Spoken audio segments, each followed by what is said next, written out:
make this video for a while now.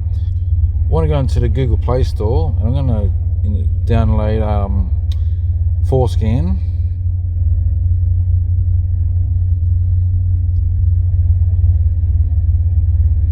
Not FORSCAN Forward, we want FORSCAN.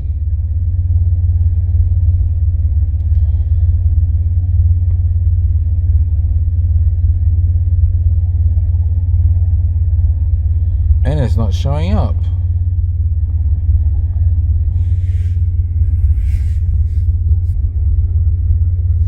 FORSCAN Lite is what I want.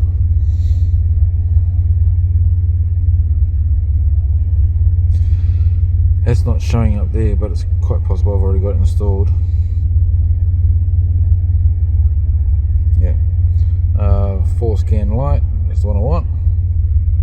Okay, so now FORSCAN Lite is running. So now, no adapter found because I haven't set it up yet.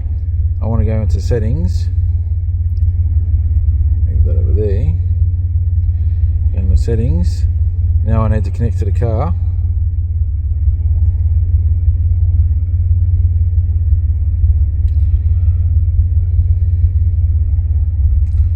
There it is, OBDII. So that's now connecting to the car. Now I go back into FORSCAN. So I'm going to pick the middle one, Ford Fairmont. That works with all three of them, but I just picked the middle one. Anyway, I'll go to the dashboard. So there's nothing there in the dashboard right now. So if I go play, it's going to go, you need to add some PIDs first. So I'm going to say yes. For this purpose, for the video purpose, I'm going to select them all and see what happens. See what comes up. So we're going to go add, and I'm just going to tick every single one. Now, of course, I only have about 6 selected, the most important ones that I want to watch. They keep an eye on fuel pressure, temperature gauge, voltage, transmission temperature, things like that. But for this video, I'm going to tick everything, and then we can have a look at everything that's working and not working. Okay, so that's everything. To search for a particular thing, you can search for it here. Like if you want to go volts, you can just find volts.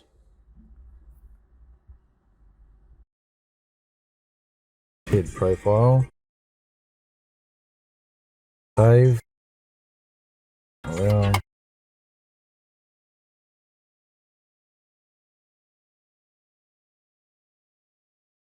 Okay, so now I'm going to go dashboard. Play on that.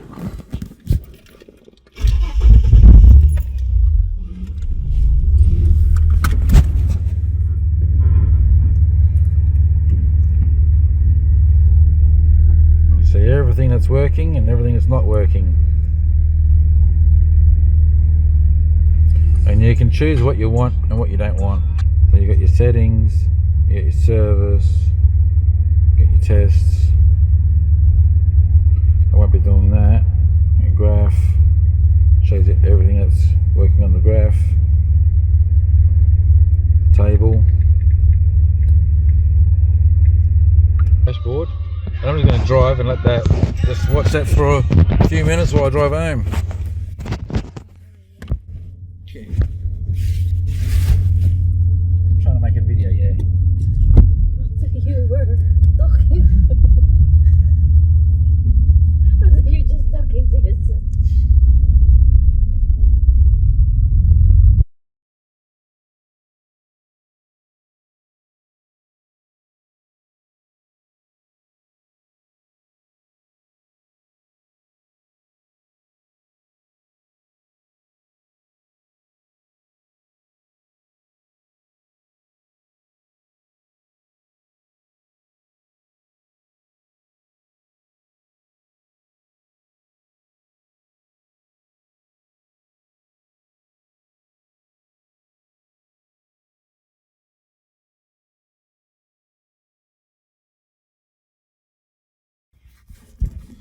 Okay, so now the car's turned off. You got to see all the readings there while I was driving. And that's pretty much it. That's what the tool does. For those who wanted to know about the scan tool and how it works and so forth, that's it. I've mentioned it a few times in other videos, but this video is solely for this purpose only. So now you know what the app is and the scan tool I'm using on my AU Falcon Series 1, and hopefully you guys can use it as well. Okay, so now I'll show you is another way to download the app if you can't find it on the App Store. And I don't know why, but in the emulator as well, I can't find FORSCAN, and neither can I on my older Android. So I just... doesn't show up there. I don't know why that is. Maybe they've removed it from the Google Play Store, I don't know. Or maybe they need to update their app that it's compatible with later devices. But anyway, go into your browser, Chrome, whatever. I use Firefox intentionally for this so you can see that it's not just Chrome. Okay, so you want to go to forscan.org, and in here you'll see all the different compatible operating systems. And I'm going to grab the one that's for the Google Play Edition. That's going to come up with the option to download. Now it's downloading. You can see in the top corner there. I'll bring that down there. With an Android device, you just use your finger to pull the screen down. I'm obviously using a mouse because I'm using an emulator. So now that it's finished, I'm going to click on that. Should come up saying that I need to give it permission, but I'm going to go install on that. Apps installed, so I'm just going to go done. It should be on the screen. But what would normally happen on an Android device is that it's going to come up saying that installing apps this way requires you to give permission, and then you'll click on that, and then you'll say, I grant this non-Google Play app, or whatever the message may be, permission to install. Then you come back and install it. Okay, so now that that's done, I'm going to go to home screen. That should be on the home screen, and it is. So then I'll go into FORSCAN Lite, and off you go. But I can't on the emulator, but you get the idea. So that's the other way to install the app if you can't find the app in the App Store. Okay, well that's it. Simple as that, how to install it if you can't find it on the App Store. Thanks for being here. I appreciate it, and I'll catch you in the next one. Cheers.